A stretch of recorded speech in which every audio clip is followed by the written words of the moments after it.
Good day, everybody. Welcome to my minimalist / Ironman guide for Orikalka, the Rex Matriarch of Melee. I'm going to walk you through the minimal gear and skills and abilities that you'll need to comfortably take on Orikalka. I'm also going to do a kind of a bad PVMer thing and teach you how to do this whilst ignoring all of the mechanics. I avoided doing Orikalka for a while personally. This is my Ironman account and I've never done it on my main account, which is maxed. Because just in reading about it and watching videos, it seemed like Orikalka has the most annoying mechanics to deal with out of the three matriarchs, which I think is true if you actually deal with them. But I'll show you how to just avoid those and tank everything entirely. You can't be very low level doing this, but if you have kind of the minimum required stats to deal with the Rex Matriarchs anyways, I find Orikalka to actually be the easiest. First off, you must be using magic to kill Orikalka, otherwise other combat styles will not damage her at all. And I recommend at least tier 85 weapons like I have here. These are regular Seasinger main hand and offhand weapons. You can get away with tier 80 weapons, I think, but you'll have a much worse time. And actually with the strategy I'll show you here, I'm not sure that your damage output would be enough to keep up with everything, so strongly suggest tier 85. For armor, you can see that I have a mix of Seasinger and Ganodermic, so I think tier 75 armor works well. Even Ahrim tier 70 works okay. If you're using Animate Dead, that I'll talk about in a second, make sure it's tank armor, although it's not really required. Otherwise, gear-wise, there's nothing special here. No Cinderbanes, no Essence of Finality, so sorry I forgot what it was called. No crazy auras, just Penance aura. Now for other bosses at around this level, like God War Dungeon 2 bosses, with this gear and this level of account, I recommend as like a mandatory requirement, Animate Dead and Exsanguinate, because you'll usually need those to tank damage. I'm gonna mark those as optional requirements here. If you find that you're taking too much damage and struggling or not dealing enough damage, then I do recommend Animate Dead and Exsanguinate, since that's a very strong magic spell. That would require you to complete the City of Sintistan quest. If you're not or cannot use Exsanguinate, then do use fire magic spells, since Orikalka is weakest to that. And at this level, if you're looking at this guide, you'll probably want to take advantage of what Orikalka is weakest to so that you don't splash too much. If you are using fire magic at this level with even just a super magic potion, like I have here, you'll find that you splash very little on Orikalka and can actually DPS her fairly quickly. The only other requirement for this fight actually is a source of healing that is not food. So here I am using Soul Split, and I actually have 95 prayer, so I can use the tier 95 combat prayers as well. That's kind of a high requirement considering that my prayer just happens to be much higher than my other combat stats. If you don't have 95 or 92 prayer for Soul Split and the curses, you can get away with this, I think, but you need a Vampyrism aura, and then you would just pray protection from melee. It should honestly kind of even out, because if you're praying deflect or protect, you'll take half the damage, even less if you're using Animate Dead, and that'll compensate for Vampyrism aura healing less than Soul Split.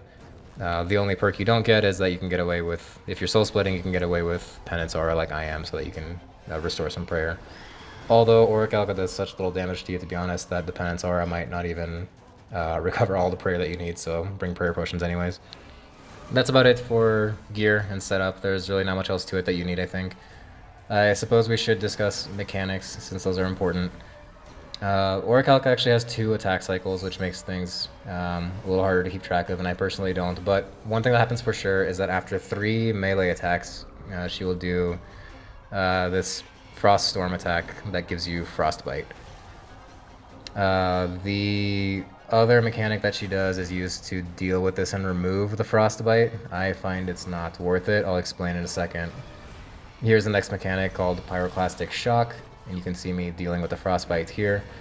Generally speaking, you'll want to avoid those craters that pop up.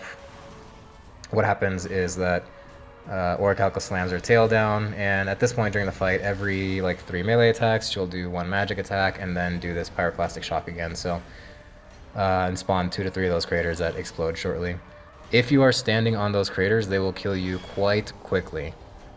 They do damage per tick and it increases, so make sure that you're not standing on those. If it weren't for those craters, to be honest, this fight could be completely AFK-able, even with this level of setup, but if one of those craters spawns on top of you, you are totally screwed. I'll show you here, actually, what happens when this crater spawns on top of you and you don't move.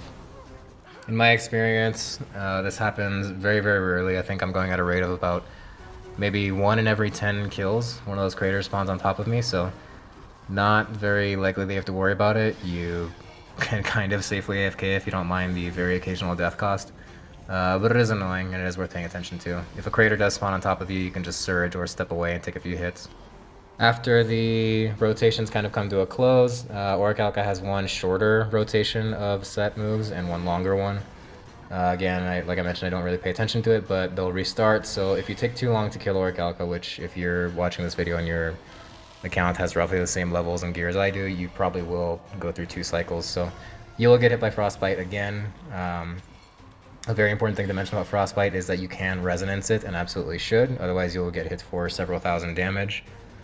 But it's actually a mechanic that can keep you from eating food if you stay here a while, so in my opinion, even if you get hit by Frostbite the second time around, because the second one is harder to predict, right? The first one is always predictable. It's just 3 melee attacks and then Frostbite, or Froststorm, whatever. Even if you get hit by the second Froststorm, when she respawns again, you can just resonance the first Frostbite and heal yourself back to, you know, whatever you lost. So that was a very quick rundown of the rotation and Orikalka's 2 mechanics, but let me go a bit more into detail because there are specific effects that these mechanics have that are important to know. So Frostbite gives you a debuff for 30 seconds when it hits you. It doesn't matter if you resonance it or not, you'll see your screen go icy. And the description of the Frostbite effect is that it lowers your movement speed and attack speed. I read somewhere, I think, that it lowers your adrenaline gain. To be honest, I haven't noticed this affecting the fight very much. But if you want to remove the Frostbite, the way to do this is by using the explosive craters. So if you have Frostbite and you step over one of the craters, you will take a ton of damage, so make sure that you are using protection from melee and devotion. Otherwise, just protection from melee and then step off of it really quick and eat some damage. This will remove Frostbite. It will also put your adrenaline at max, so that is one reason to step on the craters if you're really going for speed kills. To be honest, for this setup here, which I consider pretty minimal, you should be able to get kills at about 2.5 minutes at most, even less. One of my kills here took about 2 minutes 15 seconds. As soon as you add better PVM gear to this, that'll go down even more. It's a pretty fast kill time for this level of boss, so I personally don't think it's worth seeking out the craters to step on them. As far as removing the Frostbite, there is, from what I've seen, a pretty small chance that a crater will spawn near you or close enough to you. And I think only 1 or 2 of those craters spawn in time for you to remove the Frostbite anyways. In my opinion, the time that you waste surging or walking over to a crater and making sure that you have devotion, and then switching your prayers and all that, I think you're better off probably just DPSing and sitting there taking hits. So that's my opinion, and that's why I skip the mechanics entirely on this boss. The only one that I pay attention to is that very first Froststorm to make sure that I resonance it. And that is really it for how to handle Orikalka. If your gear is a little bit crappier than this, you can still get away with it. You might eat some food. But to be honest, I think you can get away with worse gear and still not eat as long as you have at least a Vampyrism aura. Your kills will just take longer. And I mentioned earlier that you might not even want to use Animate Dead if you are using a Penance aura like me, because if you use Animate Dead, you actually might not take enough damage to really heal back a lot of prayer that you need for the fight. So yeah, Orikalka's standard attacks, even the auto attacks, the melee and the magic one, do very little damage relative to how much you'll be able to heal with either Soul Split or the Vampyrism aura. That's all. Short and sweet enough of a guide. Please subscribe if you enjoyed this, found it useful, and want to see more like this. It helps me grow my channel a lot. And thank you for watching if you've made it all the way through. I'll catch you in the next one.